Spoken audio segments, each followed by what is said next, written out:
Right, back for another in the OMG It's Core Chemistry, and today we're going to talk about the atmosphere. Okay, so the first thing we're going to talk about is the atmosphere in general. Okay, so here are some awesome sentences to help you. So the atmosphere was formed 4.5 billion years ago. Atmosphere was formed from volcanic eruptions, mainly CO2 and water vapor. As the Earth cooled down, most of the water vapor condensed and formed the oceans. The proportion of oxygen increases because of photosynthesis. Proportion of ammonia decreased as it reacted with newly formed oxygen in the atmosphere to form nitrogen and water vapor. Okay, the portion of methane decreased as it reacted with the newly formed oxygen to form carbon dioxide and water. Carbon dioxide was taken in by the plants for photosynthesis. So in the beginning, it was about 97% carbon dioxide. You had a little bit of ammonia, methane, and water vapor. And then today, you've got to remember these numbers. It's 78% nitrogen, 21% oxygen, and then other gases, we've got argon and carbon dioxide, and then 0.04 carbon dioxide and 0.9 argon. Okay, you need to know these numbers.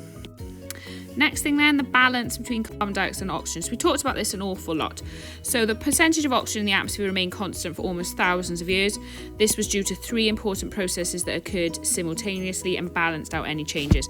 Combustion didn't really happen until recently, as we've become more use more cars, more electricity. So to begin with, we kind of had respiration, which is a process that takes in oxygen from the atmosphere and releases carbon dioxide, and we had photosynthesis. So photosynthesis is the process that uses sunlight, so it only occurs in the day, to remove carbon dioxide from the atmosphere and release oxygen. So these two were kind of keeping it in balance. So as plants and other mammals respired, carbon dioxide would be released, and then the plants would take it in and make it into oxygen. Combustion then is a process that uses oxygen from the atmosphere and releases carbon dioxide. The reason for that is to burn fuel. So we need oxygen to essentially start a fire, to burn a fuel. Lately, carbon dioxide levels have increased due to burning more fossil fuels, increased human population, so more people breathing out carbon dioxide, and deforestation. So there's two kind of things we need to talk about in terms of what happens when the carbon dioxide levels increase. The first one is acid rain. So acid rain, when we burn a fossil fuel, so we take in oxygen, burn a fossil fuel via combustion, it releases something called sulfur impurities. Okay, these, when burned, the sulfur is oxidized and forms sulfur dioxide. The sulfur dioxide then, as it's a gas, rises up, goes into the clouds and forms sulfuric acid with the rain. Okay, acid rain reacts with metals and rocks such as limestone, so it can disfigure them, can also make rivers and lakes too acidic for some aquatic life to survive. Sulfur scrubbing can remove 95% of sulfur dioxide from waste gases, so that's how we get rid of it. So it's a little bit of an overview of acid rain and how we get rid of it. The other one then is global warming, the one that you most probably know more. Okay, so global warming is linked to an increase in carbon dioxide levels, and this is an effect known as global warming. We've talked about this an awful lot. It's not just carbon dioxide, it's other greenhouse gases, that's what they're known as. So imagine you've got CO2, it's trapped in your ozone layer, because your ozone layer keeps your atmosphere in place. Normally what happens is your sun shines in, and then it bounces off surfaces, and most of it, not all of it, gets reflected back out. However, when you've got too much carbon dioxide, it gets trapped. The sun's rays get trapped within the carbon dioxide. Now, if the sun's rays, which is obviously warm, get trapped in the carbon dioxide, it causes the temperature to increase. So the temperature increases, okay?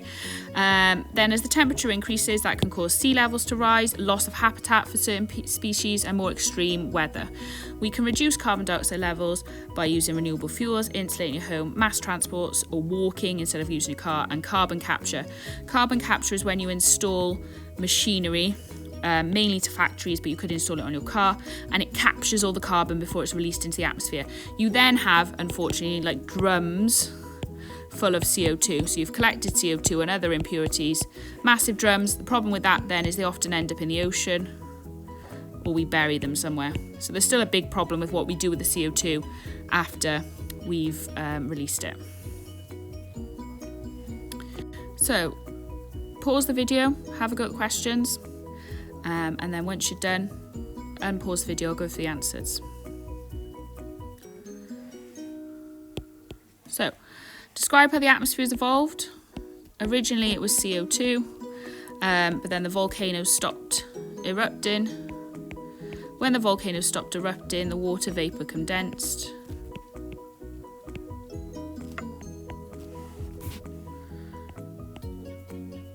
Okay, so the water vapour condensed, formed our oceans. Plants started to grow, and that means that we can convert CO2 into O2. Okay, how's the balance of carbon dioxide and oxygen remains? So that's the balance of photosynthesis, taking in carbon dioxide and releasing oxygen, and then respiration being the opposite, whereby respiration takes in oxygen and releases CO2. What problems does combustion cause? It unbalances the amount of CO2, so we end up with more CO2 than oxygen. What causes acid rain is sulfur impurity. Sulfur dioxide rises up, binds with the rain clouds and forms sulfuric acid, and then that acid then rains down. What pH is acidic? Any pH below 7, so 7 is neutral, 1 to 6 is acidic, 1 is very acidic, and then that's quite weak, so we call them weak and strong. Okay, rain is naturally acidic at about 6, but anything below about pH 5, should be a little p, sorry, pH 5 is what we would call acid rain. What is global warming? An increase in the average temperature.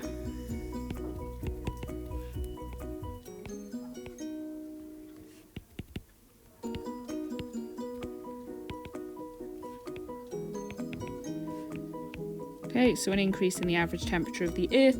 Greenhouse gas is a gas that gets stuck in the ozone layer, so CO2 is 1, sulfur dioxide is 1. If we get any methane, that's a greenhouse gas. So it doesn't have to be carbon dioxide, but it's the big one it gets, and then that's what causes that greenhouse effect, because the Earth starts to warm up because the sun's rays don't reflect back out. So like I've said before, if you get it all right, move on to the next topic. If you haven't, watch the video again, do a little bit of revision and come back and check your answers.